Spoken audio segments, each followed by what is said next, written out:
nuestro deseo de glorificar a Dios, queremos compartir con ustedes los sermones que semanalmente se dan en la congregación de Bogotá. Dios les bendiga.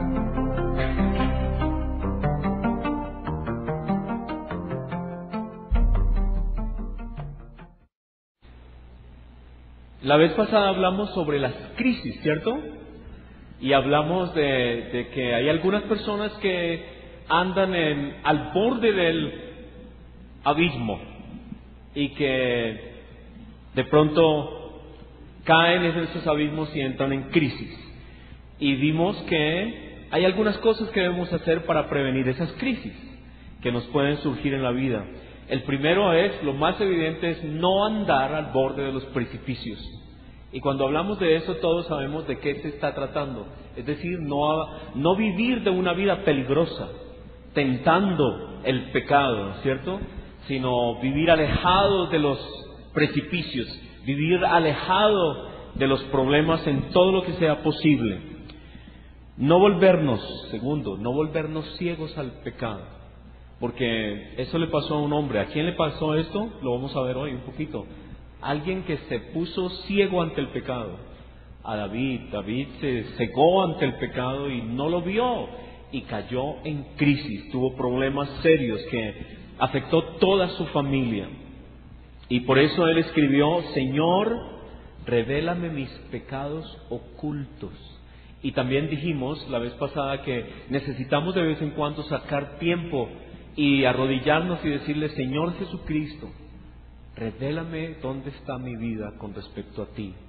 Porque nos volvemos ciegos al pecado, no lo vemos. Es increíble. Y justificamos muchas cosas. Y creemos que lo que estamos haciendo no está mal, que no está enteramente mal, que lo que estamos haciendo es justificable. Justificamos nuestra vida de pecado muchas veces. Y por eso David, que sabía lo que estaba diciendo, lo que le había pasado a él, escribió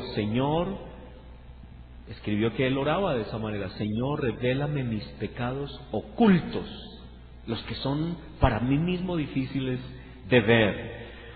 Otro es cumplir los compromisos adquiridos. Así vivimos de una manera segura, porque cuando se nos olvida que tenemos compromisos, entramos a andar por el lado de los precipicios. Cuando nosotros tenemos un compromiso adquirido con una esposa, tenemos que cumplir ese compromiso y saber qué clase de compromiso es. Y cuando una esposa tiene un esposo, debe cumplir esos compromisos. De otra manera, se ponen las personas al lado de los abismos. Y en el sermón anterior al del domingo pasado vimos acerca de las cosas que llevan a la gente a la infidelidad, ¿cierto? Hablamos de la infidelidad y hay personas que se ponen al lado de los precipicios en esa área. Y hoy entonces, como estábamos leyendo aquí en el versículo 1 de Gálatas 6, dice: hermanos, si alguno fuere sorprendido en alguna falta, si alguna persona ha entrado en crisis, si alguna persona ha caído en alguna dificultad, si alguna persona tiene problemas, ¿qué debemos hacer nosotros? Y eso es lo que vamos a hablar. ¿Cómo debemos afrontar? ¿Cómo debemos ayudar? ¿Cómo podemos servir a personas que han entrado en crisis? Porque ya vimos, ¿no? Podemos caer en crisis, pero ¿qué hacemos con alguien que ha caído en una crisis, no? ¿Lo condenamos o cómo lo ayudamos? ¿Cómo poder servirle?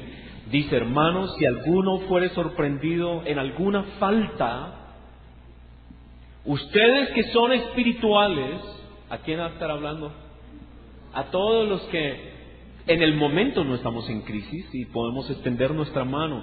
Dice: restáurenle con espíritu ¿de qué?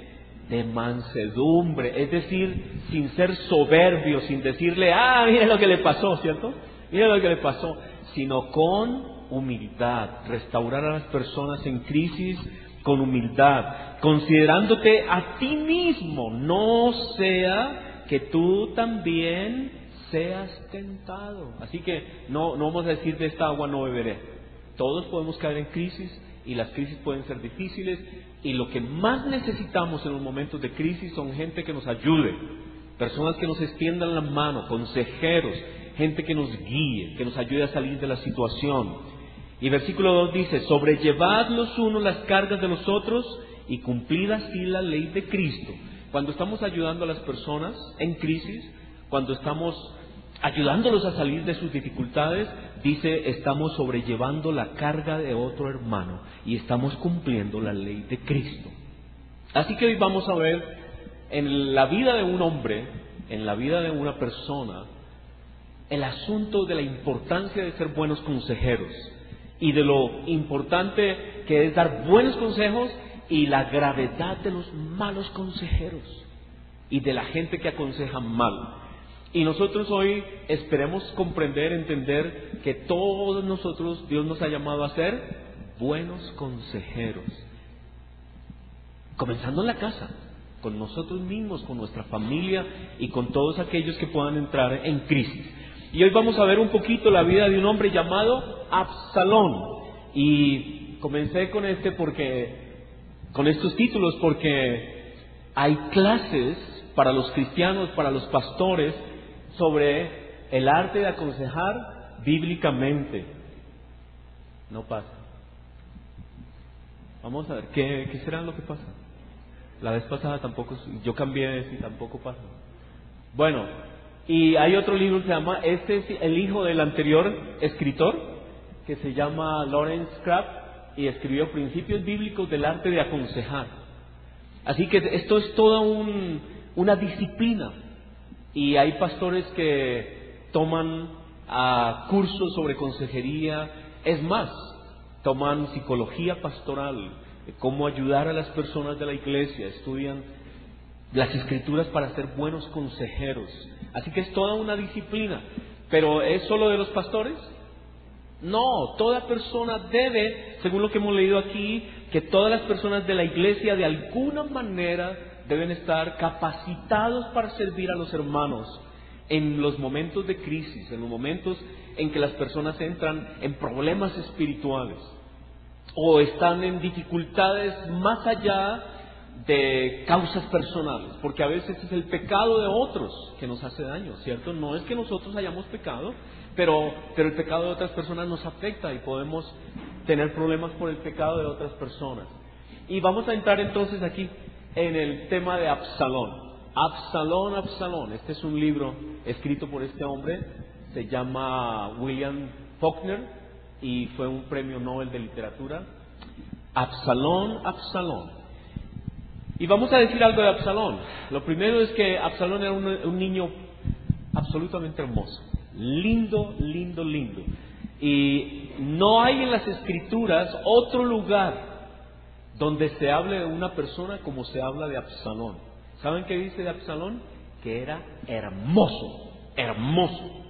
Y que era perfecto desde abajo, desde los pies hasta la puntica de la cabeza, no había imperfección en él. Vamos a leerlo, porque no quiero que ustedes digan, no, ese pastor es cuentudo. En Segunda de Samuel, vamos a ir a Segunda de Samuel.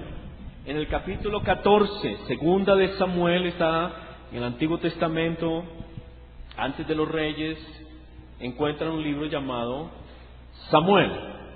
En la segunda libro de Samuel, en el capítulo 14, nos cuenta un poco de Absalón.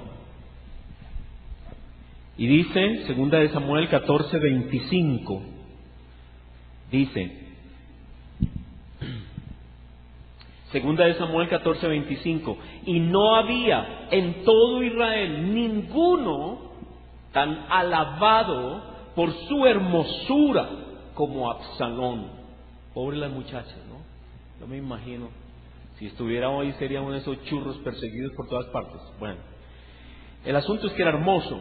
Dice, desde la planta de su pie hasta su coronilla no había en él defecto. Precioso, ni una uña encarnada, nada de esas vainas. Precioso el muchacho. Y dice otra cosa, el versículo 26, dice, cuando se cortaba el cabello, lo cual hacía al fin de cada año, pues le causaba molestia y por eso se lo cortaba, pesaba el cabello de su cabeza lo que es hoy 4 libras, 2 kilos. Ahora pongan 4 libras de chocolate en una balanza y al otro lado pongan el pelo de Absalón. El pelo casi no pesa, así que cuando se lo cortaba era algo impresionante lo que pesaba. Cojan 4 libras de chocolate, ¿cierto? Completas, pongan en una mano, eso pesa harto, una nomás pesa harto. 4, eso era el peso del pelo de Absalón y era hermosísimo. Así que estamos hablando de un churrazo. Un muchacho lindo, precioso. Pero ¿qué pasa con los muchachos lindos? Muy creíditos, muy consentiditos, muy consentidos. Ahora, David, que era su padre, era el rey de Israel en ese momento, y él tenía un grupo de personas que eran sus consejeros. Y entre los consejeros de David, había un hombre que se llamaba Ahitofel. Y este hombre era un hombre astuto, sabio, astuto, sagaz, ¿no? Que sabía cómo era que funcionaban las vainas, la política, la gente sabía para dónde iba todo el mundo. Y este hombre tenía una visión de las cosas extraordinarias. Y ese hombre, ¿cómo se llamaba? Ahitofel era un hombre que tenía una capacidad impresionante para saber hacia dónde iban las cosas y aconsejar a David. Y era un consejero de David. Y fue un consejero durante muchos años de David. Era un hombre sagaz. Miren lo que dice de ese hombre en el capítulo 16, una página adelante, dice, Segunda de Samuel 16:23 dice: y el consejo que daba Ahitofel en aquellos días era como si se consultase la palabra de Dios. Así era todo consejo de Ahitofel, tanto con David como con Absalón. Así que era un hombre, pero vamos a ver más adelante que lo que pasa es que el hombre era sagaz, y más que temeroso de Dios, era sagaz, astuto, y leía las intenciones de la gente y todo lo demás, y era un pillo, era de esos astutos capaces. Bueno, el asunto es que ese era Ahitofel. Muy bien, resulta que Absalón, siendo tan hermoso, era apenas normal que una hermana de él fuera hermosa también. Y eso es lo que nos dice la Escritura, que tenía una hermana que era hermana de él, ¿cierto? De la misma mamá, porque resulta que David tenía ¿cuántas mujeres? Hartas, tenía por lo menos 20, de las que frecuentaba con frecuencia, ¿no? Porque habían más, habían otras. Y de esas mujeres tenía hijos. Y el primogénito se llamaba, ¿cómo se llamaba el primogénito?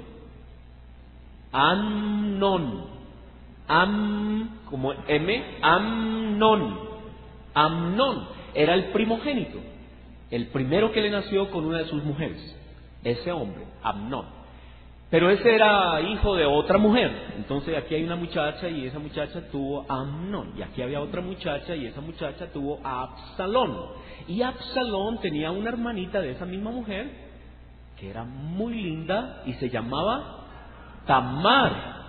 Pues muy bien, la historia cuenta que este muchacho llamado Amnón se pegó una traga la tenaz de esa muchacha.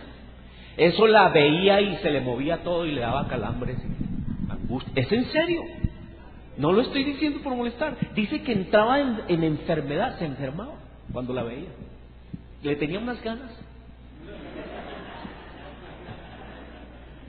¿Es en serio? Y yo no estoy leyendo todas las escrituras porque nos iríamos toda la mañana en eso, ¿cierto? Porque son todos estos capítulos, pero les estoy resumiendo que el hombre planeó cómo acostarse con esa niña. Y entonces con alguien de los asesores y de gente importante planearon la vaina y la invitaron una vez a que cuidara a su hermano que estaba enfermito. Su hermano Amnón se hizo el enfermo Y se acostó y ella, y tráigame un caldito, tráigame a mi hermana Tamar para que me cuide. Y trajeron a la muchacha y apenas vio la muchacha y dijo, ay, estoy muy enfermo, muy enfermo. El asunto es que la violó. Y después de que la violó, pudiendo haberla tomado como esposa, porque parece que era posible, la aborreció con todo el amor que la amó, así como temblaba antes cuando la veía, ahora temblaba de odio. La sacó corriendo, le dio 3 pataditas y fuera. Y resulta que Absalón dijo, ajá, ¿cierto? ¿Con qué eso pasó? Recibió a su hermana, porque era su hermana, y la llevó a su casa a vivir con él y todo lo demás, y no dijo nada, se quedó callado y dijo nada.